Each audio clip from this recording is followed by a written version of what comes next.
Welcome to the Leader Box, and tonight we have DJ, producer, artist, and an artist, Avantika Pakshi, right? Yes. Welcome to Leader Box. Thank you so much. How are you? Treated? I'm good. How are you feeling? So happy that I got to discover this gem, and thank you for having me. I really feel elated right now. Same here. And we'll start with the first thing I want to know about your journey, how you got into music. Music has always been engaged in me. I feel like it's part of my DNA. It came really instinctive to me. I started learning Indian classical when I was very young, and that very soon turned into rock music, pop. I was singing for a band in high school. Everything from Rage Against the Machine, Audio Slave, Avril Lavigne, and Off was a big part of my growing up years as well. Eventually went into college, club culture. I discovered what house music is, what different ethnic sounds are, what Middle Eastern sound is, Latin sound is. So all of this eventually landed up in, and of course also I worked at Coke Studio for a bit. After that, those were really like the years where I learned the maximum amount about myself, and that music was always at the center of it. So this journey has led to that itch. I've always followed the itch. And how long it's been now? In electronic music, it's been about 11 and a half years for me. 11 years, yeah. DJ, professional. Exactly, 11. Okay, 11. Especially, yes, 11, about to be 12 years. Started 2014. And how many places so far? I mean, in India, globally, collectively, but definitely more than 100, 200, probably, yeah, 50 places. And which is the best in India first, which are already there? Like It's India. In India, for me, I found so much in tier 2 cities. The energy there is really different, and nobody comes with any preconceived notions. Everyone's open to whatever they are getting to listen to. It's fresh. They want discovery, and at the end of the day, like human connection. They're also happy out there. So I've had some of my best gigs in tier 2. Globally, I always turn to one, which was Exit Festival in Serbia in 2024. This was definitely the most difficult situation that I had encountered in my life. Maximum amount of pain, but the happiest moment and the best gig I could ever take off in my career. I think I was there might be in 2021 or 2022 Serbia. I don't know which year, but yeah, I was there. You were at Exit Festival? Yes. No way. In 2021 or 2022, yeah. What time did you? I was there in 2024. 2024. Okay, 2024. I was hospitalized the day before my performance. I had a bulging disc in my neck, and it was just wild. I did not expect what happened to me. I was completely caught off guard. It's so much amount of pain. I had to hold my arm in a position all the time. It was still excruciating pain, or multiple injections. Was taken to a chiropractor, was shipped to a physiotherapist, put on 6 hours of drip, 5 injections on my shoulder. It was hard, and I had to go on stage less than 24 hours later, but I was light. My dreams were crashing in front of my eyes, it was really difficult. I still look back at that day, and I made it on stage. I still made it on stage. How was that set? That set was one of the most memorable. I honestly worked so hard to be at that stage, 10 years of labor. And it's so bittersweet because I was happy and it was uncontrollable in terms of pain. So I tried my best to get through it. 2 hours later, the India flag is up. The people in the crowd cheering. My parents are behind me with the flag. They have me palm on my arm side by side, so that I don't feel the pain and I get distracted from it.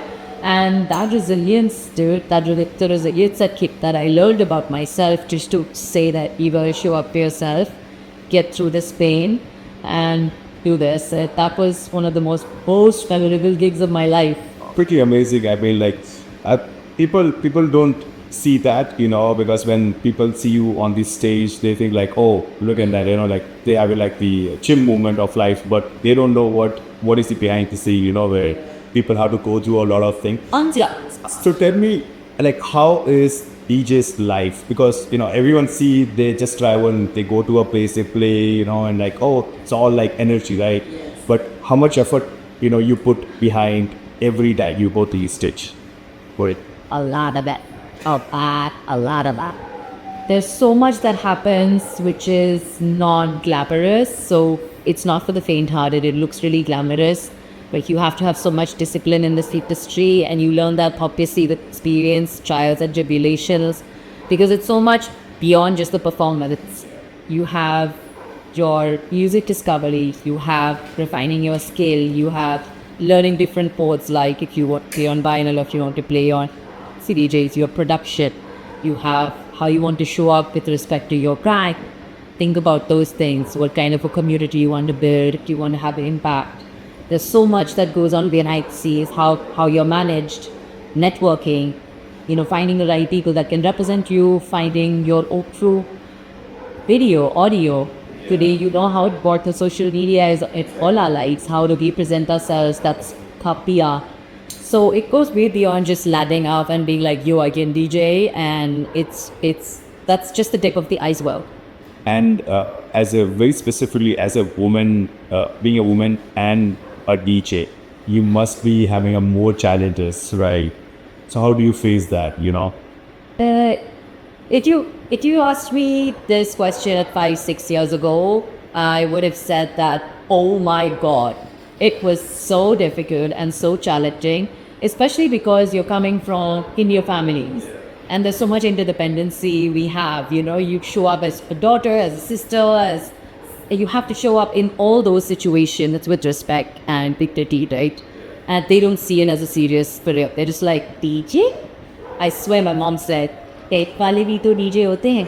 When I told her I wanted to be a DJ, as the maximum amount of resistance came from this not being considered in actual profession. There was a long period of time after that I had to just like be at it, see, it's okay. You get beaten down, rise up again, because it is going to happen. I know what's going to happen. It's all I've ever dreamed of and wanted. So it was difficult then, no representation, no mentorship, none of that actually existed. Today, however, I would say the growths have opened up. You can see so many more female DJs. This is the need of the hour. Honestly, I wish I see more and more girls out there. This has been a long time coming for me.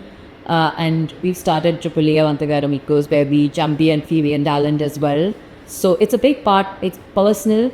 And I think when it's driven from your own personal experiences, that you feel all the more passionate about trying to make that reality. Nice. Yeah. And if not DJ, what do you think? What was you carried? Oh, wow. Is it a lot of days. Engineering doctor? What? No, not at all. My parents are super amazing. They're cool. They're understanding. 7 years later, but there's no. They're both entrepreneurs. They build companies from scratch, and I learned so much from them. I think this comes so much of what I am doing today is seeing them grow their baby from scratch, and they gave me the opportunity to chase my dreams. And there was a lot of questions, but eventually I got to the dream. Completely forgot your question. We were talking about. If not DJ. Oh yes, it's not DJ. Exactly. You said parents, and I got emotional. So I was like, oh. Yeah. So it's not DJing. I think anything that involves human discovery, like evolution, so transformation, maybe psychology, filmmaking, like documentaries. I love that kind of stuff. Did you start? At filmmaking? Yeah. By default, I think we're doing it now with our social media, and I'm on YouTube. There's short form content happening. So, didn't learn anything professionally. Learn on the job. Karna padta hai hum. Ask us a question. And okay, so tell me about the most funniest or any weird situation. As we know, we live in India, so some random shit always happens, right? Because most of the DJ, like some people come to you money, some people please ask for to play this particular track. Anything funniest happened with you? Funny is definitely happened. Let me start with that. Which part of it? पैसा dollar में भी आया है वैसे क्या work ना No. With, dollar में भी कहा रहा सब मिलेंगे wow with this pet chapel GPT was offering dollars पर पहले currency पहले check करो. डॉलर कितना आज? अभी तो मैं ऐसे I'll take it like अभी like कितना मैं ले लूँगी अभी it's 97 right now 96 का base is पर I mean मैं तो Where it happened? it was in I think in one of the metro cities. I did not tier 2. Tier 2 has always been very. I think there's more fandom out there, so people do end up coming. It bring really sweet text. I'll tell you one. At Agra, somebody landed up. He landed up wearing my face printed on his T-shirt with #1 Avantika at the back, and I was DJing and dancing, and the light subtly went onto him. And this guy is doing dancing like this, and I was like, what? And he turned and he did this, and it was honestly one of the happiest moments. Wait, this was so beautiful. And called him up. Then he landed up again 2 weeks ago. I went to Agra. New T-shirt. Color change karega. Black ek baar, white ek baar. And It's all serious now. What? now the series started. So you make my merch now. Yeah, you're so good at this, dude. That's a new one. That's super nice. That's a very super fan, I guess. Yeah, there was one in Sri Lanka as well. He came from Bangalore. And he was also wearing a T-shirt, and I saw it. I was like, "What are you doing here? Firstly, come on stage. This is amazing." I never in my wildest of dreams would have imagined this ever happening. Somebody out their own world. What about outside India? Anyone? Outside India, as I put it with my face off the dish. Or any funny something like that? Outside India, well, I told you about Serbia. That wasn't funny at all. That was next level. But at the console, I would say usually everything is really professional. I can't even complain. More often than not, I'm learning that. Say, my God, I need a tour manager. So you look to आके सब कुछ set up करके जा रहे हैं तो problem ही नहीं होगा DJ को.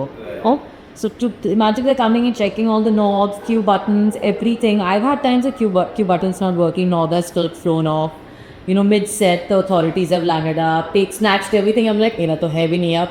Please don't do it. That poor guy's a big nerve. You know how it is. So that all this has obviously happened. This has happened dime a dozen. Usually abroad, no such thing has happened where been any discomfort. But yeah, I think for me, Berlin was interesting because it was in the middle of a park. So just navigating that kind of situation, finding the park, get out to that place, and you're alone. I'm doing all of this by myself. I'm like hustling, trying to get a gig here, trying to get a gig there, taking one mode of transport because you can't afford to take a taxi every year. But you're in Europe, so kind of I would say the hassle to get there. Like I played at the beach in Rimini, and it's two old systems. Old I mean like super old in the CDJs. एक completely अलग एक पूरा अलग एक mixer भी बीच में it's not even a binary mixer, it's a different mixer. Okay. Something really top quality in the middle of the beach, and I'm like, how did this yeah. So that's happened. It had dust all over it. You're like, phew. The people are obviously fanning and there's more dust coming. The wind is putting more dust around. The whole time we say, I can't see. Confetti.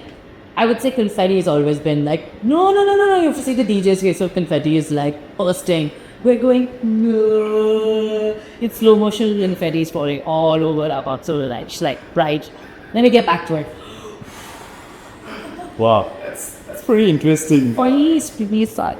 It's very, very, very interesting. But I think that's what it makes fun when you have different challenges in life when you do it. And then this kind of memories you have. Wow. And tell me about upcoming events, like any upcoming projects or upcoming something which is very interesting in future. I still can't believe I'm saying this. I have to pinch myself, but I am playing at the Pyramids of Giza. Okay. Wow, where is? I play the Pyramids of Giza in October. For Exit Starlight Festival, they're having their first ever edition, and yours truly eat. But that's pretty cool, actually. Oh, I heard of that. Wow. Okay. Yeah. It's in November. It's in October. October, okay. October. And how many days? It's 4 days, 8th to the 11th, and I'll be playing on the 9 Pyramids. See you there. Very, very congratulations for that. Thank you so much. Nice. And any upcoming music? Yeah, a lot. My DJ set today that I played in your amazing toilet, by the way, chapter, that had a bunch of unreleased music that is currently getting vetted and back and forth with labels. And for my Hydrolyze set, which I add my DC flavor in touch, I'm reproducing some house anthems that inspired me in the 1990s, 2000s, early 2000s, and singing in the Hindi and English, some of them in Matabis. That's more for my hybrid life. I've got a bunch of music that's unreleased that I've been road testing everywhere I've been playing, depending on if I'm doing a hybrid or DJ.